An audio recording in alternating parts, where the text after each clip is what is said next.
Sir, we are speaking with regards to a policy statement made by President Ranil Wickremesinghe. That statement was made in the backdrop of a series of talks where he had invited all political party leaders represented in Parliament. And the stated position, at least to the Tamil parties, was that a consensus should be found to find a political solution to the ethnic conflict. Now, sir, as far as I know, the Tamil National People's Front, that is represented in Parliament as the All Ceylon Tamil Congress, did not go for those negotiations. We did not go, sir, because before he became president, and in fact when he got elected, or rather got appointed to Parliament as an ordinary member of Parliament, he wanted to meet us. And when we met him, we asked him about what his idea for a political solution is. And at that stage, he did not give any clear answer. Then subsequently, he was appointed as Prime Minister. The day before he was appointed as Prime Minister, I met him in the presence of Mr. Vajirabe Gunawardena, who just spoke before me, in fact at the Honourable Member's house down Queen's Road, which is where I live. We are neighbours. And when I met him, again I inquired as to what his idea of a political solution is, because he rejected federalism outright. Federalism is a position that the Tamil parties have maintained. That is the position that has been unanimously mandated by the Tamil people for over 70 years. But he rejected federalism outright. And instead he mentioned committee systems, the District Development Council system. So I was shocked that a person who is going to be appointed Prime Minister the next day calls a leader of a Tamil party and speaks of District Development Councils, something that was rejected over 30 years ago, 35 years ago, as in fact his idea of a solution. So when that was what Mr. Wickremesinghe had told us very clearly, we wanted clarity with regards to these negotiations, because at the end of the day, what we did not want is for what we consider a rogue government that does not have a mandate, that in fact has been rejected by the people, to be given some sort of credibility without the Tamil people having something significant and substantial to gain. I mean, we can't just go and give legitimacy to someone who got rejected by the people and who was appointed as president by a bunch of rogues who should be facing an election and be sent home. So under those circumstances, without any clarity being given very clearly, we did not want to give legitimacy to this government, and as a result, we did not go. Now, Honourable Presiding Member, after him telling the whole world that he's having these all-party talks to find a solution to the ethnic problem, he has stated this in his speech: considering all facts, we expect to devolve power within a unitary state. However, I wish to reiterate a fact that has been emphasized on many occasions: there will be no division of the country. Now, we have no problems with the second part of that statement. But to say that after all facts have been considered, that he wishes to so-called devolve powers within a unitary state, makes a mockery of this so-called all-party conference, because those talks are supposed to be going on. So in that case, these Tamil parties who have been taking part in those talks must come out and tell the people what is this agreement that he has made. Because obviously that means that these Tamil parties, after going to the people and getting a mandate for federalism and rejecting a unitary state outright, have gone and agreed with the president for a unitary state. Either that or the president has made a mockery. He has used everybody who are foolish enough to go and take part in those talks and give him legitimacy. He has made those people recognize a rogue government. That is what has happened. So this is the reality. He talks of 13th Amendment, something again that even these parties that went and met him because they did not want to upset India, even with regards to the 13th Amendment, not a word is mentioned in this policy statement. Not a word of 13th Amendment. But he tells these Tamil parties that he is for the implementation of the 13th Amendment. Instead, Honorable Presiding Member, Deputy Speaker, thank you. We expect to establish a modern system of district development councils. So the unit of devolution of the province has gone. Actually, Mr. Wickramasinghe was honest to me when he said that what he proposes is district development councils. When I said this in public, when I said to the Tamil people and to these colleagues that he is not interested in even the 13th Amendment as a unit of devolution as the province, instead he is talking of district development councils, they ridiculed me and they said that I am lying. That I am lying. So this is the state of affairs, Honorable Deputy Speaker. And it is under those circumstances that we are speaking today. We reject the 13th Amendment. Our party rejects the 13th Amendment. We don't consider it a starting point for negotiations. And we say that because, Honorable Presiding Member, the 13th Amendment falls within the unitary state structure. And when it falls within the unitary state structure, there can be no devolution of power. The President knows that. And despite knowing that as a lawyer, he says in this policy statement that he wishes to, quote unquote, devolve maximum power within a unitary state. The Supreme Court and the Court of Appeal, the highest courts in this country, have ruled in over 32 judgments. In over 32 judgments, whenever the 13th Amendment has been taken up on appeal with regards to, in fact, who has power over the provincial list, the concurrent list, and various conflicts that occur, they have ruled time and again that since Sri Lanka is a unitary state, there cannot be devolution. If at all, it will be decentralization. So there is no question. There is no question.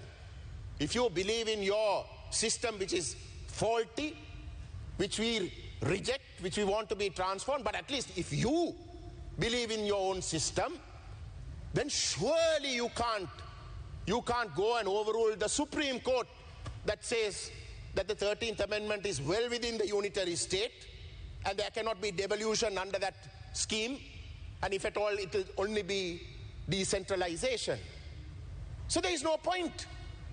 When the Supreme Court has made it so clear, there cannot be so-called implementation of the 13th Amendment. We know that. So what do you mean by this term implementation?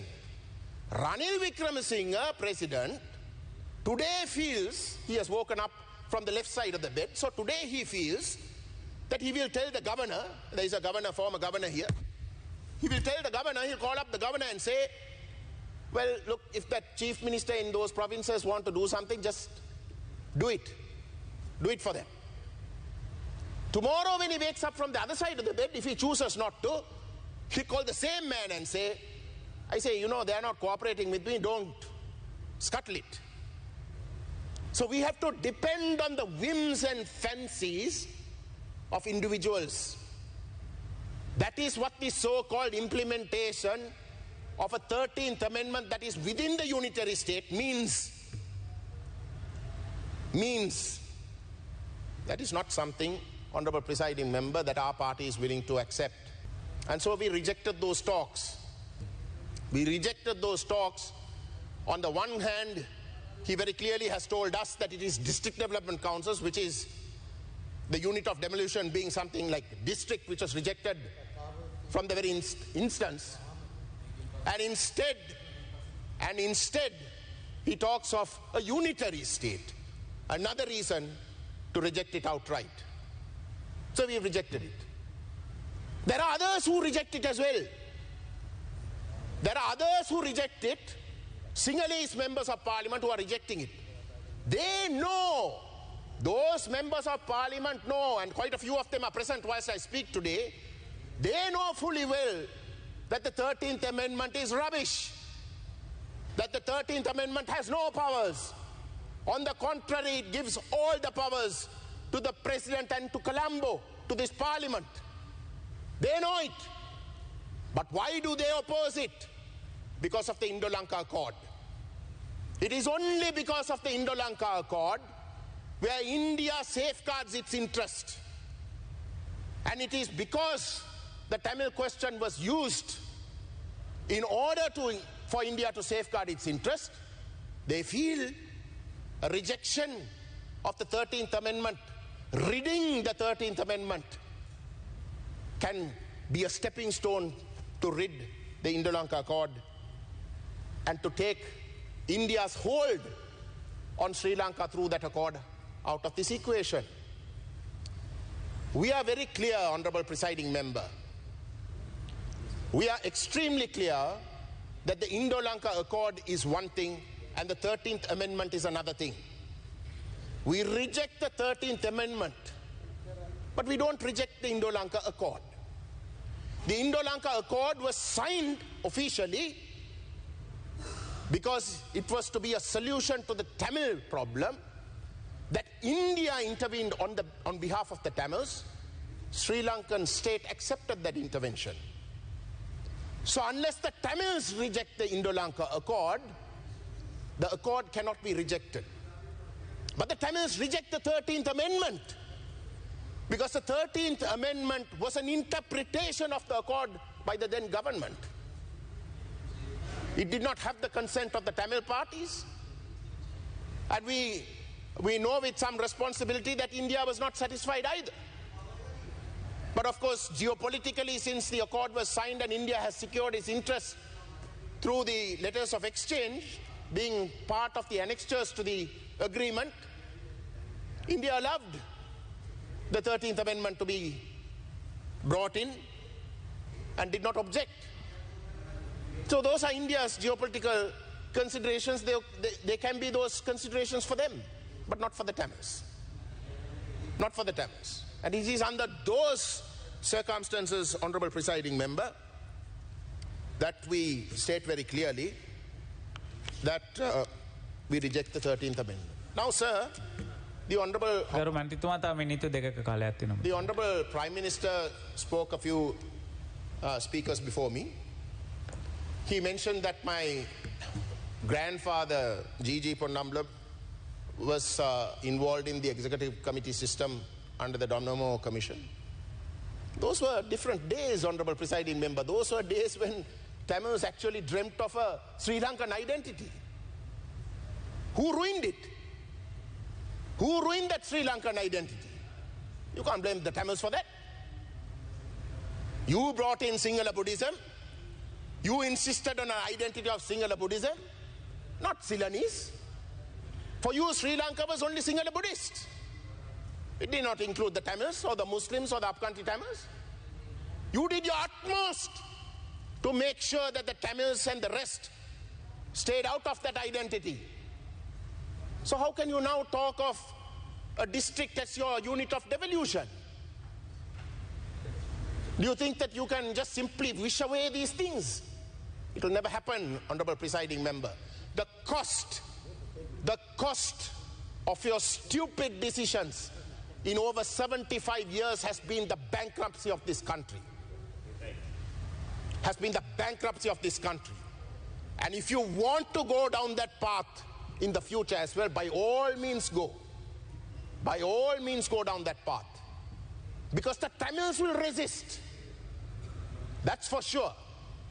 And that means you will be spending a hell of a lot of money. Unnecessarily. Unnecessarily. Money that you can spend to develop everybody within this country.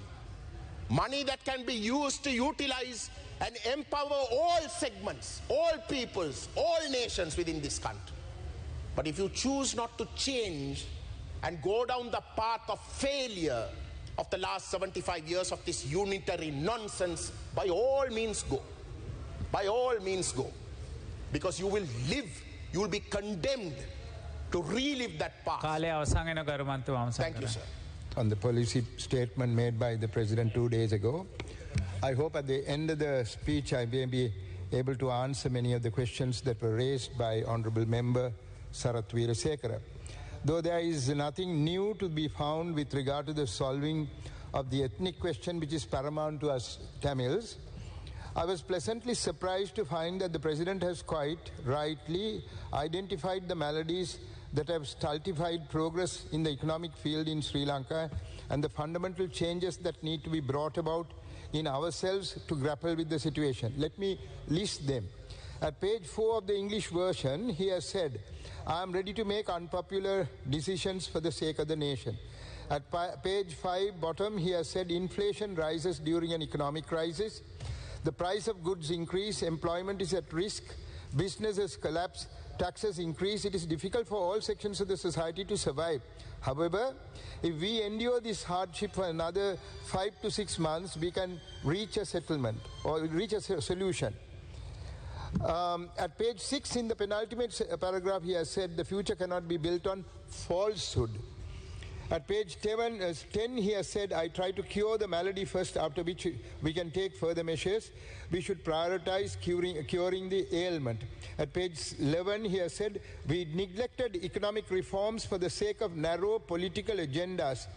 The burden of loss-making government institutions was borne by the people. Even the most destitute have to bear the cost of maintaining these institutions. At page 12, he has said it is imperative to stop the practice of directing public investment for political reasons. At page 13, he has said we avoided problems and did not seek long-term solutions. We are all presently experiencing the result of that behavior. At page 13, he further says we are facing an economic crisis which is more decisive than the past conflict in the north and east. At page 18, he has said the traditional politics that we have followed so far is no longer valid. Deceptions made with lies and illusions for political gains are not suitable for the future. At page 18, he has further said, change should begin from within ourselves. We all should change, and that too should be for the betterment. As politicians, we should change for the better. At page 24, he has said, we all have to change our lifestyles for the sake of the nation. And finally, 12th one, at page 25, he has said, it is the duty of this house to make them, that is the children and youth, inherit a free tomorrow and a free nation. Madam, all these are noble words, words emanating from a matured mind. When politicization of the civil service and administrative service took place in this country, there were warnings from concerned persons. But our politicians continue to make the mistake over and over again. The result is the present impasse. When Dr. N.M. Perera, as the Minister of Finance under the Sirimao government, was ready to take unpopular decisions in the economic front for the sake of the country, he was not allowed. At all stages, the Sinhala psyche preferred today's entertainment for tomorrow's impasse. The behavioral pattern of the 16th century Portuguese had been inculcated into the hearts of our Sinhala brethren. Kapanla, Bipanla, Sudikarapanla is their motto. Be happy today, what happens tomorrow is no concern today.